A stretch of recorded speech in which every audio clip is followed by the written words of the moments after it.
Hi friends, ఎలా ఉన్నారు? ఈరోజు మనం ఫిష్ కర్రీ తయారు చేసుకుందాం. అది కూడా చింతపండు వేయకుండా చాలా రుచికరంగా తయారు చేసుకుందాం. నేను చేప ముక్కల్ని ముందుగా ఉప్పు వేసి శుభ్రంగా కడిగి పెట్టుకున్నాను. ఈ చేపలు బొచ్చు చేపలు ఇవి 1 కేజీ తీసుకున్నాను. పసుపు, ఉప్పు, కారం ఇలా ప్లేట్లో వేసుకుని కొద్దిగా నీళ్ళు పోసి ఈ మూడాటిని చేతితో బాగా కలుపుకుందాం. ఇలా కలిపిన తర్వాత ఈ పేస్ట్ని మనం చేప ముక్కలకి అంతా పట్టేలాగా మొత్తం అన్ని చేప ముక్కలకి చక్కగా మనం ఉప్పు, కారం, పసుపు ఇదంతా మనం పట్టించాలి చేప ముక్కలకి. ఇలా మనం చేయడం వల్ల అంటే ఫిష్ తినేటప్పుడు టేస్ట్ బాగుంటుంది. చక్కగా ఉప్పు, కారం అన్నీ పట్టి టేస్ట్ బాగుంటుంది. దీన్ని పక్కన పెట్టుకుందాం. ఇప్పుడు ఈ సైజు మామిడికాయలు తీసుకున్నాను. దీన్ని ఇలా తురుముకోవాలి.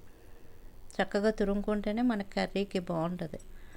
అలాగే బెండకాయలు ఒక 6 తీసుకున్నాను. ఇలా పెద్ద సైజు ముక్కలు కట్ చేసుకోవాలి. పచ్చిమిరపకాయలు ఒక 4 ఇలా దంచుకొని పెట్టుకోవాలి. అలాగే అల్లం, వెల్లుల్లి, జీలకర్ర, ధనియాలు ఈ 4 కలిపి పేస్ట్ చేసుకోవాలి. ఇది కూడా నేను దంచుకున్నాను.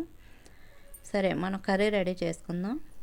ఇప్పుడు గ్యాస్ ఆన్ చేసుకొని ఇలా వెడల్పుగా ఉన్న గిన్నె పెట్టుకొని ఒక 8 స్పూన్లు ఆయిల్ వేసుకోండి.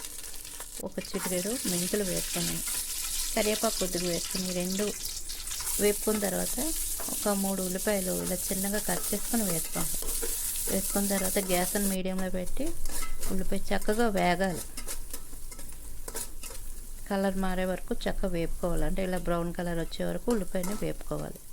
ఉల్లిపాయ వేగిన తర్వాత ఇందులోనే ఒక 1/2 టీ స్పూన్ పసుపు వేసుకుందాం. అలాగే పచ్చిమిరపకాయలు కొంచెం దంచి వేయించుకున్నాం కదా, ఇది కూడా వేసుకుందాం. మీకు ఇలా దంచి వేసుకోవడం నచ్చదు అంటే పచ్చిమిరపకాయలు వేసుకోండి కట్ చేసుకొని. కానీ ఇలా దంచి వేసుకుంటే టేస్ట్ బాగుంటుంది.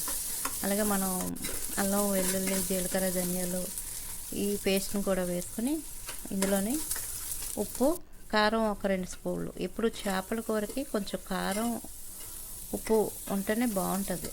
బెండకాయ ముక్కలు కట్ చేసుకున్నాం కదా, ఇవి కూడా వేసుకుని ముందుగా మన చేప ముక్కలకి ఉప్పు, కారం పట్టించి ఉంచాం కదా, ఇవి కూడా వేసుకొని వీడియోలో చూపించినట్టు ఇలా గిన్నెని ఇలా పైకి కదిపి మనం అంతా కలుపుకోవాలి. గరిటెతో కలపకూడదు. ఇదే విధంగా కలుపుకున్న తర్వాత ఒక 2 నిమిషాలు ఉంచిన తర్వాత నీళ్ళు పోసుకుందాం. ఈ చేపలు ములిగే వరకు నీళ్ళు పోసుకోవాలి. నీళ్ళు పోసుకొని వీడియోలో చూపించినట్టు గిన్నెని ఇలా క్లాత్తో పట్టుకొని చక్కగా కలుపుకోవాలి. ఇలా కలిపిన తర్వాత ముందుగా మనం మామిడికాయని తురుము ఉంచుకున్నాం కదా, మామిడికాయ కూడా మీరు పులుపు చూసుకోండి. పులుపుని బట్టి టేస్ట్ బాగుంటుంది అన్నమాట.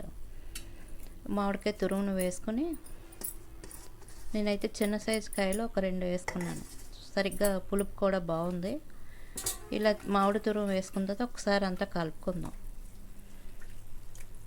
ఇలా గిన్నెని క్లాత్తో పట్టుకుని చక్కగా కలుపుకొని మూత పెట్టుకుని గ్యాస్ని మీడియంలో పెట్టుకుని మధ్య మధ్యలోనే 1-2 సార్లు ఇలాగ గుడ్డతోటి గిన్నెని పట్టుకుని చక్కగా కలుపుకోవాలి.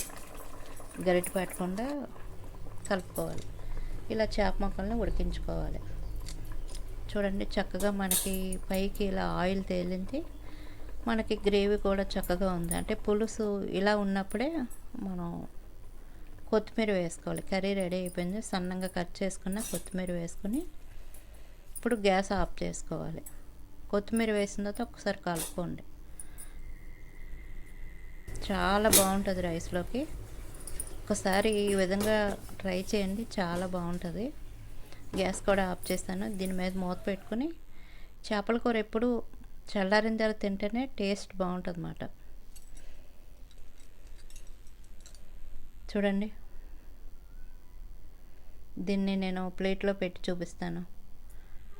నేను చెప్పిన విధంగా మీరు తయారు చేస్తారంటే చేపల కూర చాలా బాగుంటుంది. ఇందులో మన చింతపండు వేయకుండా మామిడికాయ వేసుకున్నాం, అలాగే బెండకాయ కూడా వేసుకున్నాం. ఇలా బెండకాయ వేసుకొని చేసుకుంటే చాలా బాగుంటుంది. ఒక్కసారి నేను చెప్పిన విధంగా తయారు చేయండి, చాలా బాగుంటుంది. ఎప్పుడు చేపల కూర చేసినప్పుడు కొంచెం కారం, ఉప్పు ఎక్కువగానే పడుతుంది. తప్పకుండా నేను చెప్పిన విధంగా ట్రై చేయండి.